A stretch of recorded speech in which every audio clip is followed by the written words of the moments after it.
ধরুন হঠাৎ আপনার চাকরি চলে গেল। এখন মাস শেষে আপনার হাউস রেন্ট দিতে হবে, বাজার করতে হবে কিংবা ওষুধ কিনতে হবে।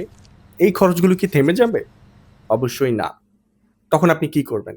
বন্ধুর কাছে ধার চাইবেন? ঋণ করবেন? কিংবা ক্রেডিট কার্ড ইউজ করবেন? এই আনকমফোর্টেবল সিচুয়েশন এবং ফাইন্যান্সিয়াল ক্রাইসিস হ্যান্ডেল করার জন্যই আছে ইমার্জেন্সি ফান্ড। ইমার্জেন্সি ফান্ড হচ্ছে এমন একটি ফান্ড যা আপনি নরমাল কাজে ব্যবহার করবেন না। এটি আপনি আলাদাভাবে জমিয়ে রাখবেন যাতে আপনার বিপদকালীন সময় আপনি ব্যবহার করতে পারেন।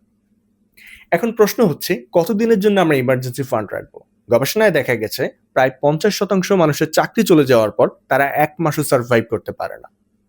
সো বেস্ট হয় একদম যদি নাই পারেন 1 মাসের ইমার্জেন্সি ফান্ড রাখুন। টু বি সেফ আমাদের 3 মাসের ইমার্জেন্সি ফান্ড রাখা উচিত। তবে সবচেয়ে উত্তম হয় আপনি যদি 6 মাসের ইমার্জেন্সি ফান্ড রাখেন।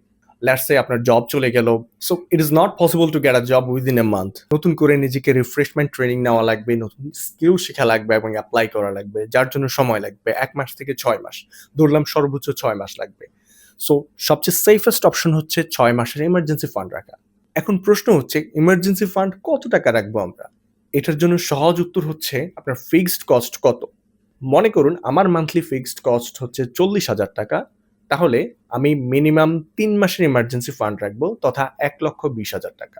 বাট আমার আলটিমেট গোল থাকবে 6 মাসের ইমার্জেন্সি ফান্ড রাখা, যেটা 2,40,000 টাকা তথা অ্যারাউন্ড 2,50,000 টাকা। এই অ্যামাউন্টটা যদি আমার হাতে থাকে, হঠাৎ করে যদি আমার চাকরি চলে যায় বা অনাকাঙ্ক্ষিত কোনো বিপদ চলে আসে, আমি কিন্তু এই 6 মাস এই অ্যামাউন্ট দিয়ে সার্ভাইভ করতে পারবো। ইন দ্য মিন টাইম আমি হয়তো নতুন চাকরি খোঁজা শুরু করব বা নতুন আয়ের উৎস খুঁজে বের করব।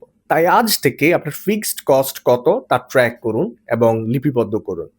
এরপরে টার্গেট করুন মিনিমাম 1 মাসের ইমার্জেন্সি ফান্ড রাখতে। 1 মাসের ইমার্জেন্সি ফান্ড রাখলে অন্তত আপনি 50% মানুষ থেকে সেফ।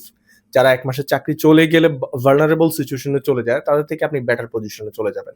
আর সেটা যদি 3 মাস বা 6 মাস হয় তাহলে বেস্ট। এর উপরে কথাই নেই। Because you'll get enough time to prepare yourself for the next move.